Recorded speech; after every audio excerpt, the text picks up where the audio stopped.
Манай эртний 30 он эртний Ромын засаглалтай Иерусалим хот.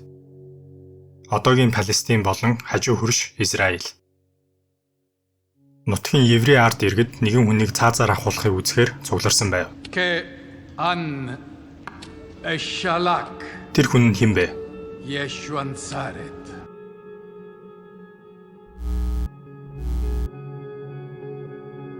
Ямар гим нүгэл хийсэн болохоор бүхэл бүтэн Ромын эзэнт гүрэн болон нутгийн еврейчүүдийг өөрийн эсрэг нэгдүүлсэн байв. Энэ түүхийг ярихын тулд хэдүүлээ шашин гэдэг зүйлийг хальт ярьсан зүгээр хаа.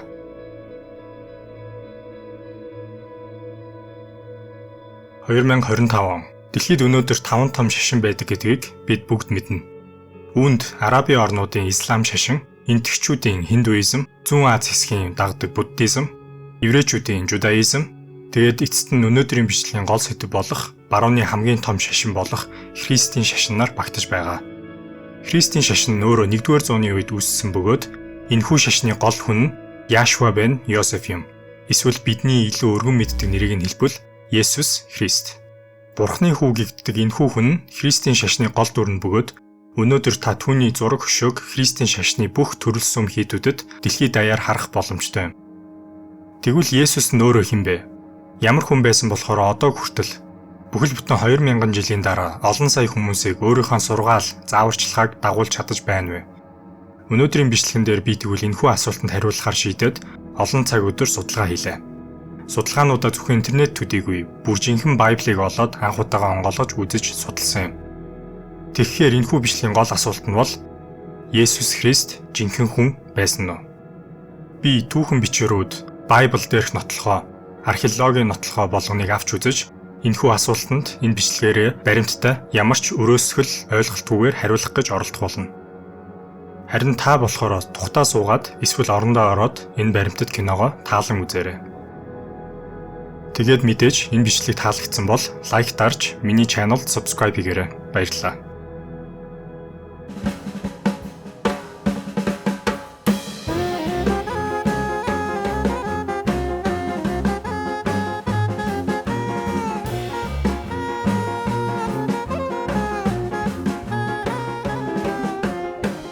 Шашныг нийтээр нь 2 ангилдаг юм байна. Monotheistic буюу нэг бурхан шүтдэг шашин болон polytheistic буюу олон бурхан шүтдэг шашин гэж.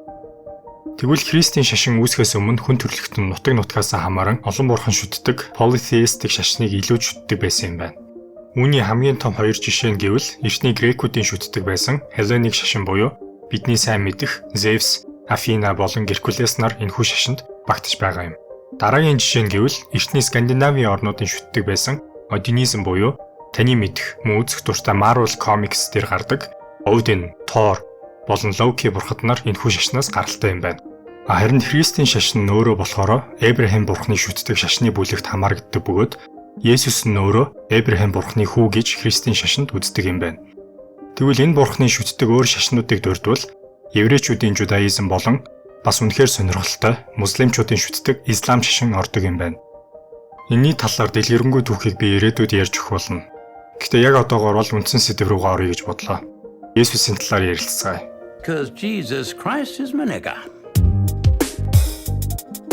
Түүхийг маш нарийнаар тайлбарлавал Есүс төрхөөс өмнө одоогийн Израиль болон өөр улсад байдаг еврейчүүд нь Эбрахим бурхны зааварчилсан 10 зорилгыг дагаж амьдардаг байсан юм.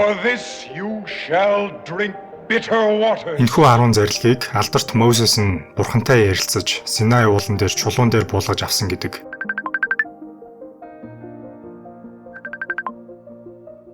Энэ бүгд нь Байблийн хуучин гэрээнд бичигдсэн байдаг юм байна.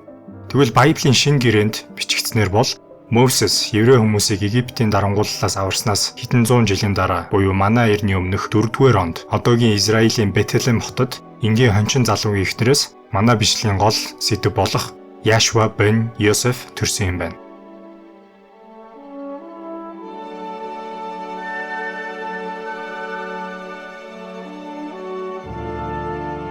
Хэрвээ та Байбл өмнө уншиж байсан бол Есүсийн амьдралын түүхийг надаас илүү бараг мэдэх байх.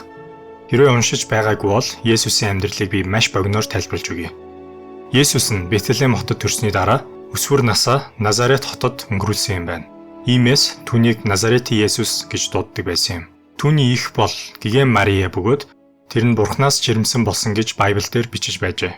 Есүсийг тийм болохоор Бурханы хүү гэдэг байсан бөгөөд энэ нь түүнд ид шидийн хүч өгч тайлбарлаж болзошгүй зүйлүүдийг амьд байхдаа бас өнгөрснийхаа дараач бас хийдэг байжээ. Жишээ барьвал өвчтөе хүмүүсийг идгээж, үхсэн хүмүүсийг амьлуулж, мөн бас усан дээр хүртэл алхаж байжээ. Тэгвэл яагаад Есүсийг Ромын эзэнт гүрний дээд албан тушаалнууд үзэн яддаг байсан бэ?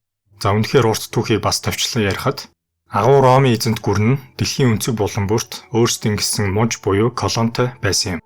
Жулиус Сизар өөрийн хүмүүстэй алуусны дараа энэхүү эзэнт гүрэн нь баг багаар өөрийн эрх мэдэл, хүчин чадлаа алдаж эхэлсэн. Тэгвэл энэхүү эзэнт гүрэн хүчин чадлаа авч үлдэхийн тулд өөрсдийнх нь эсрэг боссон, эсвэл жагссан хүмүүсийг төрийн дайсан гэж авч үздэг байжээ.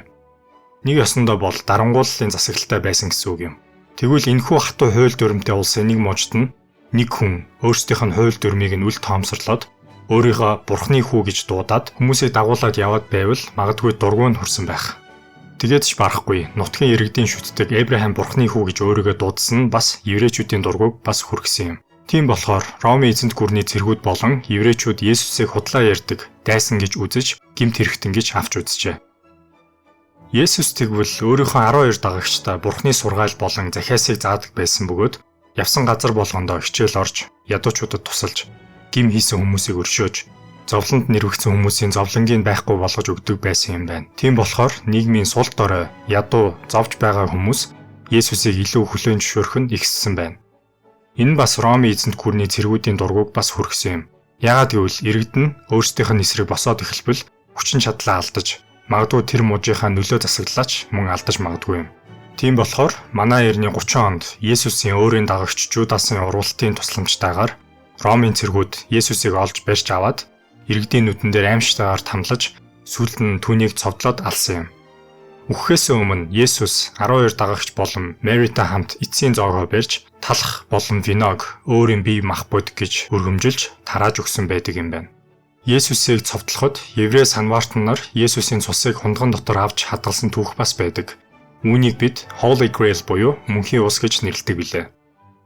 Байбал дээр бичснээр бол 3 өдрийн дараа Есүс өөрийг нь оршуулсан агуугаас үхэхээс өмнө амласан шигээ буцаад амьлаад гараад ирсэн гэж ярьдаг юм байна. Есүсийг ахиад үхснээс нь хойш тэгвэл түүний үнэнч дагагч нар илүү олон хүмүүсийг өөрийн шашиндаа оруулж сүүлдээ дэлхийд даяар Есүсийн сургаалууд тарж эхэлжээ. Дараагийн хэсэг рүү орохоос өмнө хэдүүлээ өнөөдрийн бичлэгийн албан ёсны спонсорын талаар ярилцгаая. Хэрвээ та тасалгааны болон гэрийн ургамал сонирхдог бол та магадгүй өөрөө ургамлаа суулгах болон арчлах дуртай байх. Тийм бол та ургамалдаа зориулсан төгс хөрсөө Living Souls-аас авч ургамлаа суулгавал таны ургамал илүү гоё ургаж, илүү их хүчил төрөгч бэлэглэх болно. Өвөлдөө утаанд баригддаг бид байдгаараа л хувийн гэр орноо их хүчил төрөгчтэй байх ёстой тул та хавар тасалгааны ургамал эсвэл тэрэндээ зориулсан хөрсийг нь сонирхож байвал өнөөдрийн спонсорын маань албан ёсны Instagram хаяг руу холбогдож худалдан аваарай. 3 төрлийн ургамал зориулсан хөрс байгаа бөгөөд одоо хямдрал зарласан байгаа тул та Instagram хуудсыг нь дагаж яаралтай худалдан авалтаа хийгээрэй.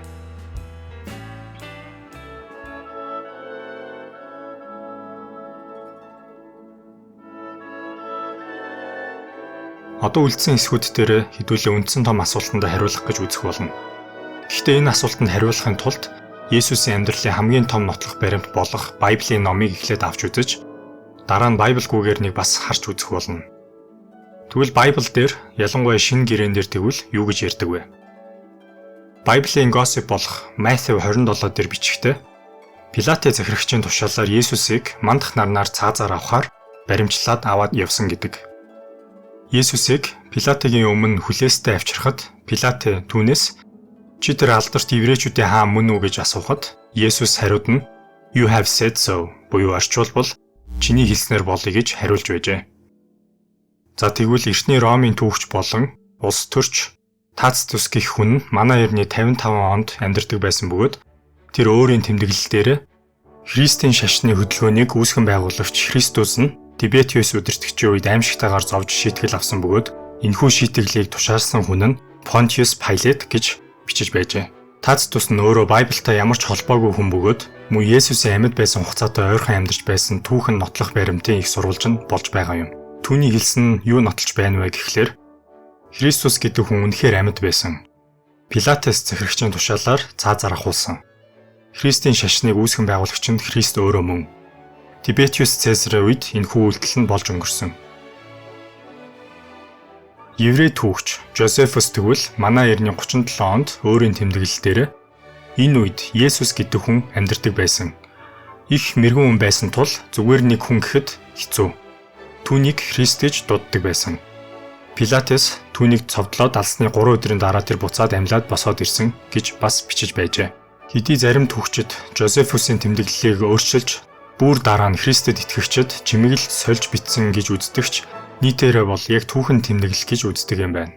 Гэхдээ яг логикоор бодоход еврей хүн Христийг магтандуулж бичих нь ховор гэдгийг бас зарим түүхчид үздэг юм байна.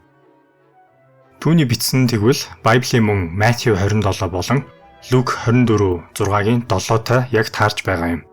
Энэ нь Пилатыг ахаад тэр үеийн Израиль-Палестины хавийн захирагч байсныг нотолж байгаа юм. Есүс Христ нь үхснээсээ хойш 3 дахь өдрөө буцаад амьлаад босоод ирсэн. За тэгвэл 3 дахь Библитай холбоотой их сурвалж бол еврейчүүдийн бас өөрсдийнх нь түүхэн заавар ном болох Бабилоны Талмуд дээр мөн Есүсийн талаар дурдж байжээ. Тэрэн дээр Пасовер баярын өмнөх өдөр Яшва цаазаар ахуулжээ. Цааслуулахаас 40 хоногийн өмнө тэр Ичэд ашиглаж Израилийг урахад уруу татсан тул чулуу шидэж шийтгэх гэж байна. Энэ нь тэгвэл Матthew 26:4 болон 12:24-т таарж байгаа юм. Юуг нотолж байна вэ гэхлээр Есүс яг жинхэнэ хүн байсан. Пасовер гэх еврейчүүдийн Египт улсаас зугтсныг тэмдэглэдэг баярын үед цаазаар ахуулсан. Ид шидтэй байсан гэдгийг тус нотолж байгаа юм байна. Би хэрвээ Байбл дээр үг болгоныг авч үзвэл энэ бичлэг 10 цагийн урттай болоод утгаа алдаж магадгүй. Би сая түүхэн судурууд болон эртний түүхчдийн тэмдэглэлүүдийг та бүхэнд харууллаа. Нэг ёсондоо бол эртний түүхийн судар бичээс болгон дээр Яшва буюу Есүсийг жинхэнэ хүн байсан гэдгийг нотлох зөндөө их сурвалжийн бичвэрүүдийг олох боломжтой юм. Гэхдээ эртний түүхчдийн нэг дутагдал сул тал нь тэднээс зүгээр өөрсдийн харсан үзсэн эсвэл хажуугаар нь өнгөрч явахдаа сонссон домог яриагаа бичиж үлдээдэг байсан юм. Ерөнхийдөө бол алдаа гаргах, зохиож бичих эсвэл өрөөсгөл ойлголттойгоор бичих магадлал нь өндөр байсан юм. Одоо тэгвэл энэ бүгдийг баланс хийхин тулд орчин үеийн түүхчид юу гэж бодож байгааг гялс харцгаая.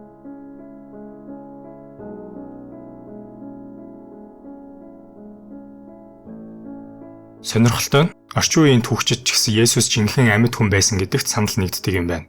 Bart D. Ehrman гэх North Carolina-гийн алдарт олон ном бичиж байсан түүхчний хэлснээр Христэд итгэгч бай, Христийн бусч бай, эртний бүх чадварлаг эрдэмтэд Есүс үнэхээр байсан гэдэгт санал нийлдэг.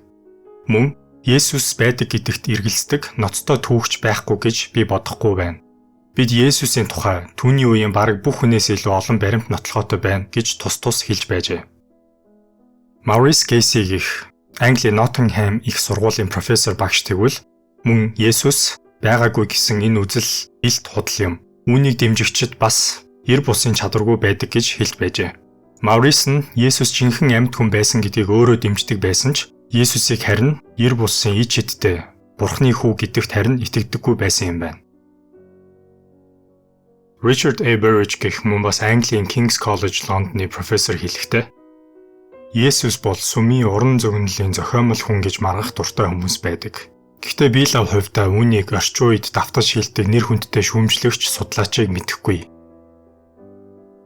За орчин үеийн түүхчид ингэж хэлсэн нэг хэрэг. Яг өөрсдийн нүдээр нотлох баримт харах нь өөр.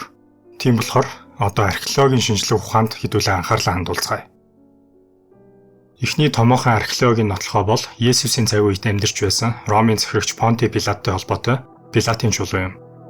Энэ нь 1961 онд Израилийн Цезария Маритима хэмээх эртний бомб хотын театрын балгаснаас олдсон шохон чулуун сэлбэр бөгөөд дээр нь Pontius Pilatus, Жудеа мужийн захирагч гэсэн утгатай латин бичээс байсан түүхч археологчдын анхаарлыг ихэд татсан. Судлаачдын үзэж байгаагаар энэхүү чулуу нь манай эртний 26-аас 37 оны хооронд яг Пилат Жудеа захирагч байсан үед бүтээгдсэн байх магадaltaй гэжээ. Энэ зөвхөн Библийн дурсамжид үлдсэн хүн биш, харин боддоор оршин байсан төрийн албан тушаалтан болохыг баталж байгаа юм. Энэхүү олдвор нь эртний түүхч Тацитусийн бичсэнтэй нийцэж байгаа юм. Гэвч энд нэг анхаарах зүйл бий. Понти Пилат амьд байсан гэдэг нь өөрөө Есүсийг амьд байсан гэдгийг шууд батлахгүй. Түүхчдийн зүгээс Пилат байсныг нотлолоо гэд түүнийг захирч байсан үед хэн нэгэн Есүс хэмээн хүн байсан гэдэг шууд батлагдахгүй хэмээн шүүмжилдэг. Энэ яг Ромын эзэнт гүрний аль нэг албан тушаалтанд нотлогдлоо гэд тухайн үед ярьдаг байсан мөн байдаг байсан бүх домог үнэн гэсэн дүгнэлт гаргахтай адилхан юм. Хоёр дахь анхаарал татах үе олдуур бол Джеймсийн хайрцаг буюу Яаковын ясны хайрцаг юм. Энэ бол чулуугаар сийлсэн яс хадгалах хайрцаг бөгөөд 2002 онд хувийн цуглуулнаас ил гарсан. Хайрцагн дээр Яаков, Йосефийн дүү, Есүсийн ах хэмээн бичсэн байжээ.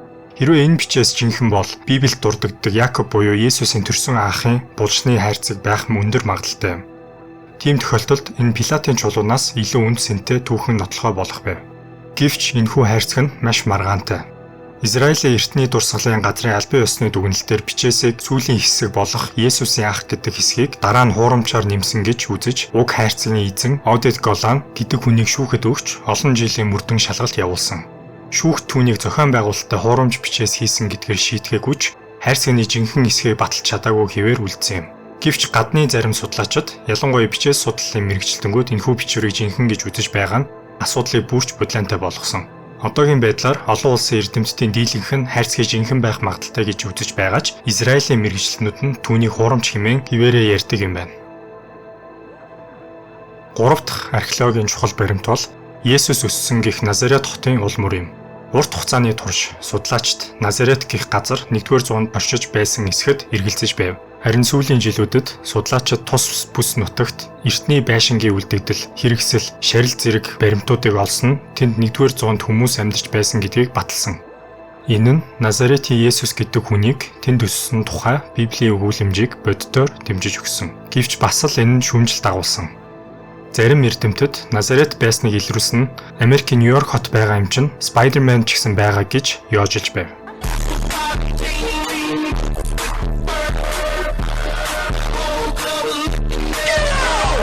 Гэхдээ археологийн хувьд тухайн цаг үед яг тэр хот байсныг нотлох нь тухайн түүхэн хүний бодит оршихуйг магадлахад тодорхой хувь нэмэр оруулдаг. Иймд энэхүү олдвор чухал хэмээн үзэх үндэстэй. Дараагийн томоохон нотлохоо бол цовдлолт буюу эртний Ромын цаазын арга бариллын үлдэгдэл юм. 1968 онд Иерусалим хотын ойролцоо Йоханан гэдэг хүний булшийг малтах үед түүний өсхийг нэвт цоолсон төмөр хадаастай хамт олдож байсан нь археологийн хувьд анх удаа цовдлолын нотлохоо болон бүтээгдсэн юм. Энэ нь болохоор эртний Ромчууд яг Библиэлд гардаг шиг хүмүүсийг цовдлж цаазаар авдаг байсан гэдгийг баримт болгож Есүсийн цаазын түүхтэй тохирч байгаа юм. Хэдий Есүсийн өөрийнх нь биеийн үлдэгдэл олдоггүй ч тухайн үеийн Ромын цовдлолын арга хэлбэр, хэрэгэлсэн тоног хэрэгсэл зэргийг баталж чадсан энэхүү олдвор нь том түүхэн ач холбогдолтой юм.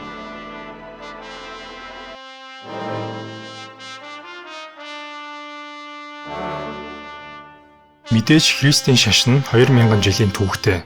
Түүхэнд ч одоо ч хэдэн зуун сая, магадгүй тэрбум гаруй дагагчтай асар том шашин тул энэхүү шашныг шүүмжлэх нь тэр хүмүүсийн хувьд том нүгэл гэж үздэг юм байна. Тийм болохоор Есүсийг байгаагүй гэж хэлдэг хүмүүс цөөхөн. Тэгээд хэлсэн хитэн дайралтаас айгаад хит их удаа энэхүү шашныг шүүмжилдэггүй юм байна. Харин нөгөө талд нь шашиндаа хит итгэж шүүмжлэл хүлээж авдаггүй хүмүүс нь бас байгаа. Энэ бол их төвөгтэй сэдв бөгөөд Христийн шашны дагагч нар, түүхчид, эрдэмтэд ихэвчлэн нэг зүйл дээр яг санал нийлээд ахиж үргэлжлүүлж маргалтахаа болдог юм байна. Тэр нь бол Есүс гэдэг хүн амьд байсан. Энэ баримтыг нотлох хэд хэдэн түүхийн судвар, бичвэр, олдврууд байгаа. Хэдий яг Есүсийн бие махбод болон түүний нэрийг дурдсан эртний чулуун бичээс эсвэл Есүсийн хэрэгжилж байсан эд зүйлс олдоогүй ч гэсэн түүний үед болон Байбал дээр бичигдсэн хүмүүсийн нэр болон газрууд байсан гэх нотлохоо аль аль талуудад хангалттай байдаг юм байна. Хэрвээ Есүс гэдэг ич эдтэй Бурхны хүү энэ газар амьдардаг байсан гэдэг эртний чулуун дээр бичсэн бичвэр олдвол энэхүү маргааныг бүрэн гүйцэд дуусгах магадaltaй. Даанч тиймэрхүү хэмжээний олдвор олдоогүй байгаа тул одоогийн байдлаар судлаачид зүгээр цэгүүдийг холбож Есүсийг байсан гэх нотлохоог үүсгэж байгаа юм. Энэхүү сэдв нь дан Христийн шашин биш, бас бусад шашидтай шууд холбоотой байдаг тул Есүсийн байсан гэх нотлохоо нь одоо амьд байгаа бүх хүний анхаарал сонирхлыг татаж чадах дэлхийн түүхэнд хамгийн том олдвор болж болох магадaltaй зүйл юм. Харамсалтай нь тийм олдвор олдтол Есүст итгэгчд Пилатын чулуу болон эртний түүхчдийн үгэнд итгэх сонголттой л үлдэж байгаа юм.